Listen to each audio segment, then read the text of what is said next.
ഓം ശ്രീനാരായണ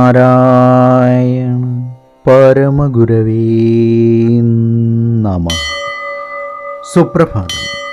1932 ദിവസമായ ഇന്ന് 2026 ആഗസ്റ്റ് മാസം 29 ശനിയാഴ്ച, 1202 ചിങ്ങമാസം 13 ഗുരുവചനങ്ങളിലൂടെ.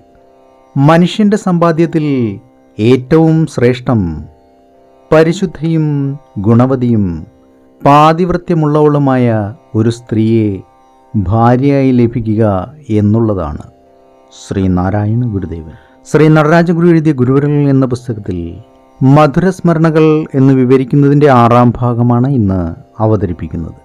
സഹ്യാദ്രി, വിന്ധ്യനിരകൾ, എല്ലാറ്റിനുമപ്പുറം ഹിമഗിരി നിരകൾ എന്നിവയാൽ ഒന്നിനുമീതെ ഒന്നെന്ന വണ്ണം കോട്ടകെട്ടി സുരക്ഷിതമാക്കപ്പെട്ട ഈ നാടിനെ സംസ്കൃത കവികൾ മലയം എന്ന് പ്രകീർത്തിച്ചിരിക്കുന്നു.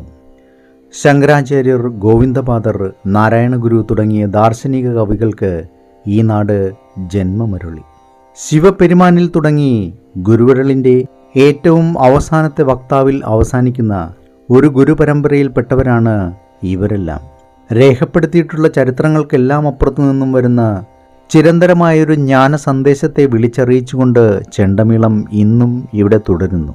ഒരു ഗുരുവിൽ നിന്നും മറ്റൊരു ഗുരുവിലേക്ക് പകരുന്ന ഈ സന്ദേശത്തിന് പല പ്രകാരഭേദങ്ങളും ഉണ്ടായിട്ടുണ്ട്. പല പ്രാവശ്യം അത് പുതുക്കി വിലയിരുത്തലിന് വിധേയമായിട്ടുണ്ട്. അപ്പോഴെല്ലാം ശാന്തി പകരുന്നതായ അദ്വൈത സത്യത്തിൻ്റെ ആശ്ചര്യാത്മകതയും സരളതയും അതിൻ്റെ തന്നെ ചാമ്പൽ കൂനയിൽ നിന്ന് ഉയർത്തെഴുന്നേറ്റിട്ടുമുണ്ട്. ഫിനിക്സിനെ പോലെ ഈ പ്രക്രിയയുടെ ജന്മഭൂമിയാണ് മലയതീരം. കഠിനാധ്വാനവും സമാധാന ഭഞ്ജനവും മറ്റ് പ്രദേശങ്ങളിലെ പോലെ ഇവിടെ ജീവിതത്തെ അലട്ടുന്നില്ല.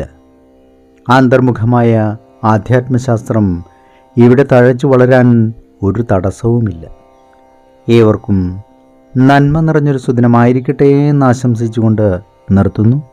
നന്ദി, നമസ്കാരം. ഗുരുധർമ്മം ജയിക്കട്ടെ. ശബ്ദം നൽകിയത് സുജീഷ് മഹേശ്വരി.